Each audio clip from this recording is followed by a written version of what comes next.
Hello guys, ഇന്നൊരു system ടെക്നിക്കലാണ്.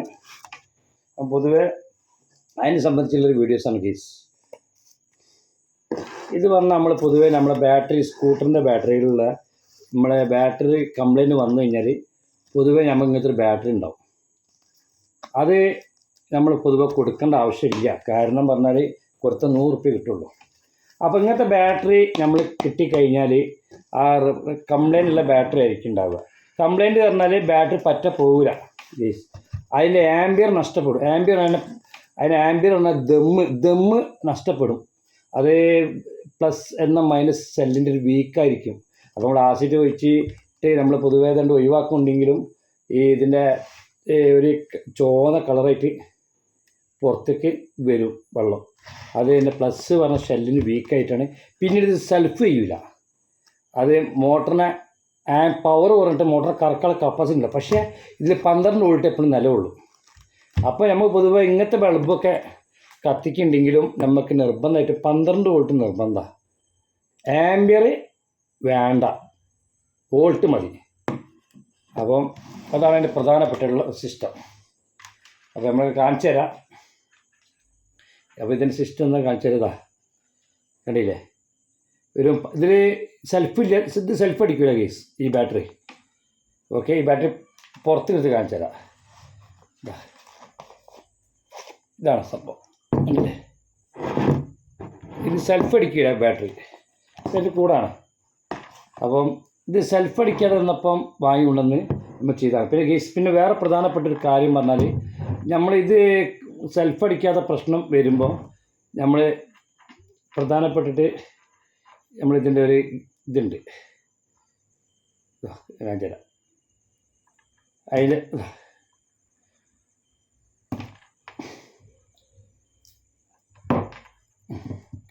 ഇത് ഈ ഭാഗത്തുണ്ട് ഇതിൻ്റെ ഒരു ഊരിന് ടൈപ്പ് സാധനമുണ്ട്. ഇതിൻ്റെ പ്രധാനപ്പെട്ട ഇതിൽ വെള്ളം കുറവുണ്ടാവും. ഉണ്ടോ? ആസിഡ് ഇല്ലെങ്കിൽ ഇതിന് പ്രധാനപ്പെട്ട എന്ത് ചെയ്യും, നമ്മൾ പൊതുവെ ഷെല്ല് ഷോർട്ടായി പോകും. അതാണ് ഈ ഒന്നാമത് പവർ ആംബിയർ എന്നൊക്കെ പവർ കത്ത്. അപ്പോൾ ആസിഡ്, ഇത് പ്യൂർ ആസിഡ് ഒഴിക്കണം. നമ്മൾ ബാറ്ററി ഒഴിക്കുന്ന വെള്ളമല്ല ഒഴിക്കേണ്ടത്. ആസിഡ് അതിനെ പവർ ചെക്ക് ചെയ്ത് ആസിഡ് ആയിരിക്കണം. അത് ഫുള്ള് ഒഴിക്കരുത്, ഷെല്ലിൻ്റെ ഒരു ലെവലിൽ ഒഴിക്കാൻ പാടുള്ളൂ. പിന്നീട് ചാർജ് നല്ല ചെയ്യണത്. അപ്പോൾ തിളയ്ക്കും. ഇതിൽ ഓരോ ഈ ഷെല്ലിങ്ങനെ തിളയ്ക്കുന്ന വരെ പെട്ടെന്ന് തിളയ്ക്കാൻ പാടില്ല. ചാർജ് കുറഞ്ഞ ബാറ്ററി പെട്ടെന്ന് തിളച്ച് കഴിഞ്ഞാൽ ബാറ്ററി പറ്റ പോയതാണ്. അത് ചാർജ് ഒരു 5-8 മണിക്കൂർ കഴിയുമ്പോൾ ബാറ്ററി തിരികെ അങ്ങനെ വരാൻ തുടങ്ങും. പിന്നെ ഇതിന് തിളയ്ക്കും. അപ്പം ഇത് പ്യൂറായിരിക്കും. ഇതിൻ്റെ ആസിഡ് നല്ല ആംബിയർ ചെയ്യാൻ തുടങ്ങും. അപ്പോൾ ഷെല്ല് ടൈറ്റ് ആവും ആംബിയർ. അപ്പം ഓക്കെ. അപ്പോൾ അതിൽ ആംബിയർ പക്ഷേ വണ്ടി നമ്മൾ സെൽഫ് ചെയ്യാൻ കഴിയില്ല ബാറ്ററിക്ക്. കാരണം ഒരു ബൈക്ക് എല്ലാ വണ്ടിയും സെൽഫി ചെയ്യാന്ന് പറഞ്ഞാൽ അത് ഫുള്ള് പക്ക ആംബിയർ ഉണ്ടെങ്കിൽ മാത്രമേ സെൽഫി ചെയ്യുള്ളൂ. അതിന് അത്രയും ആംബിയർ വേണം. വോൾട്ടല്ല അതിന് വിഷയം. ആംബിയർ ഉണ്ടെങ്കിൽ ആ ഡിം ആവാതെ അതിൻ്റെ മോട്ടറിനെ, ആ എഞ്ചിന് ഗിയർ ബോക്സ് കറക്കാൻ കഴിയുള്ളൂ മോട്ടറിന്. അപ്പോൾ അതിനെ കൊണ്ടാണ് ഈ ബാറ്ററി വീക്കാവുക. പക്ഷേ ഇത് വോൾട്ട് 12 ആയിരിക്കും. ഇത് ഒന്നാമതിൽ ആസിഡ് ഉണ്ട്. അടുത്ത വീഡിയോസിൽ ആസിഡ് ആണ് കാണിച്ചു തരാം എങ്ങനെയാണ് അത് ആസിഡ് ഒഴിക്കാമെന്ന്. പിന്നെ പ്രധാനപ്പെട്ട അപ്പം ഗെയ്സ് ഇതാണ്. അപ്പം നമ്മളിത് പൊതുവേ ഇത് ഞാൻ അതേമാതിരി ആസിഡൊക്കെ ഒഴിച്ച് ഫുള്ള് ഈ ചാർജിലിട്ട് കണ്ടോ.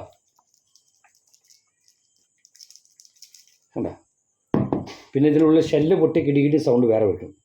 നമ്മൾ ആസിഡ് ചാഞ്ഞിട്ട് അതായത് ഷെല്ലിൻ്റെ പ്ലസ്സാണ് അധികം കംപ്ലൈൻ്റ് ആവുക. അത് പൊട്ടി കിടികിടി സൗണ്ട്. ഇതിലെ ബാറ്ററി കുലുങ്ങുമ്പോൾ ഒരു കുലുക്കമുണ്ടോ, അതാണ് ഇത്. ആ കുലുക്കം വരുന്നത് അത് നമ്മൾ ഒഴിവാക്കണം. ഒഴിവാക്കി പിന്നെ നമ്മൾ ആസിഡ് ക്ലീൻ ചെയ്യണം. പക്ഷെ നമുക്കിത് സെൽഫ് നടക്കില്ല. കാരണം ഇതിൻ്റെ ഷെല്ല് വീക്കാണ്. കാരണം ആ പ്ലസ് മൈനസ് പറഞ്ഞ ഷെല്ലിൻ്റെ പവർ പോയിട്ട് അതിൻ്റെ ഷെല്ലിൻ്റെ ഇത് യൂറിക്ക് കംപ്ലീറ്റ് അടിക്ക് ഇറങ്ങിപ്പോയിട്ടുണ്ടാവും. അതാണ് ഇതിൻ്റെ ചുവപ്പ് കളറ് ആസിഡ് വെച്ച് ഒഴിവാക്കുമ്പോൾ വരുന്നത്. അതിനെ കൊണ്ടാണ് ഈ ബാറ്ററി പിന്നീട് ഈ നടക്കുന്ന ബൾബ് കത്തിക്കാൻ പറ്റും ഗൈസ്. 12 വോൾട്ട് ആംബിയർ വേണ്ട. ഇതിന് പിന്നെ എത്ര ടൈമിൽ നമുക്ക് കത്തുന്നത്. ഇതിന് ആംബിയർ വേണ്ട. കാണിച്ചാലതാ, ഇതിന് പൊതുവേ ആംബിയർ വേണ്ട. അതിന് വോൾട്ട് 12 വോൾട്ട് മാത്രം മതി. ആംബിയർ പറഞ്ഞാൽ സെൽഫ് അടിക്കുന്ന ആംബിയർ ഇതിന് ഒരിക്കലും വേണ്ട. കേസ് നോക്കി, ഇത് പ്ലസും മൈനസ് ഉണ്ടാവും നമ്മൾ ഇങ്ങനത്തെ ബൾബിന് കേട്ടോ, ശ്രദ്ധിക്കണേ. ഇതാ പ്ലസ് മൈനസ് ഉണ്ടാവും കേസ്. ഇതാ കണ്ടില്ലേ, ഇങ്ങനെ നമ്മളിപ്പോൾ കറണ്ട് പോയാലും കറണ്ട് ഇല്ലാത്തൊരു ടൈമിലും നമുക്ക് ഒരു കത്തിക്കാൻ കിട്ടുന്ന വലിയ ഒരു സംഭവമല്ലേ. അപ്പം ഇതാണ് കേസ് സംഭവം. ഓക്കെ, ഇതാണ് സംഭവം തന്നെ. ഓക്കെ,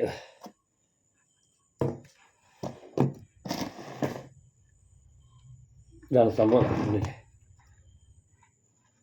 അപ്പം ഇതാണ് സിസ്റ്റം. ഓക്കെ, ഇനി വേറെ സിസ്റ്റം ആക്കണേ. നമ്മൾ പൊതുവേ ഇത് നമ്മൾ പീടികയിൽ നിന്ന് വാങ്ങിട്ട സാധനമാണ് ഇത്. കാരണം ഇതൊരു ലൈറ്റാണ്, ഒരു 40 ഉറുപ്പ്യയുടെ വില ഉള്ളത് നമുക്ക് വാങ്ങിട്ടും. ഇത് വാങ്ങി കിട്ടിക്കഴിഞ്ഞ് നമ്മൾ പൊതുവെ ചെയ്യേണ്ടത് 12 വോൾട്ടായിരിക്കും. എങ്കിലും നമ്മൾ എന്ത് പൊതുവെ ചെയ്യുക, നമുക്കൊരു 60-100 ഓംസ് റെസിസ്റ്റൻസ് നമ്മളിതിൽ വെക്കുക. അത് എന്തിനാന്ന് പറഞ്ഞാൽ ഇതിലൊരു IC ഉണ്ട്. ഇതാണ് കേസ്, ഇതിലൊരു IC ഉണ്ട്. ഇതൊക്കെ IC ആണ് എൻ്റെ. അപ്പോൾ ആ IC ആണ് ലൈറ്റിൻ്റെ അങ്ങോട്ടും ഇങ്ങോട്ടും ചേഞ്ച് ചെയ്യണത് കേസ്. അപ്പം അതിനെ സംബന്ധിച്ച് അതൊക്കെ ICകളാണ്. അപ്പോൾ അതിന് വോൾട്ടിന് കൺട്രോളായിരിക്കണം. ആ വോൾട്ട് പറഞ്ഞാൽ നമ്മൾ പൊതുവെ കൂടുതൽ ടൈം കിട്ടും നമുക്ക്. അപ്പോൾ കൂടുതൽ ഹീറ്റ് വരുത്. ഇത് ബൾബിനെ ഓരോ ഫിലമെൻറ്റും ലൈലേക്ക് ചേഞ്ച് ചെയ്ത് കൊടുക്കുന്ന ഒരു IC പോലത്തെ സാധനം അത്. പൊതുവെ ഡയോഡ് ടൈപ്പാണ്. പ്ലസ് മൈനസുമാരൊക്കെ ഇത് കംപ്ലൈൻറ്റ് വരില്ല. പക്ഷെ ഇത് റെസിസ്റ്റൻസ് കൊടുക്കണം. റെസിസ്റ്റൻസിൻ്റെ വാല്യൂ കുറയ്ക്കുമ്പോൾ അതിൻ്റെ ആംബിയർ കുറയും, വോൾട്ട് കുറച്ച് കുറവ് വരും. അപ്പോൾ ഇതിന് ലൈഫ് കിട്ടും. അപ്പോൾ ഇത് ചൂട് വല്ലാതെ വരില്ല. മറ്റേ നേരിട്ട് കൊടുക്കുമ്പോൾ പവർ നല്ല ഉണ്ടാവും, വേഗം കംപ്ലൈൻറ്റ് വന്ന് പോകാൻ ചാൻസ് ഉണ്ട്. നമ്മൾ പറഞ്ഞാൽ തൽക്കാലം അല്ല, കുറേ ടൈമിൽ നമ്മൾ ഉപയോഗിക്കുക, 5-8 മണിക്കൂറൊക്കെ ഉപയോഗിക്കുമ്പോൾ ആണ്. അപ്പോൾ അതിനെക്കൊണ്ട് ആ റെസിസ്റ്റൻസ് 100 ഓംസ് റെസിസ്റ്റൻസ് ഗേസ് നമ്മളിതിൽ കൊടുക്കുക. ഇതിവിടെ ഇത് കാണിച്ചതാ, ഇതിൽ നമ്മൾ കൊടുക്കുക ഗേസ്.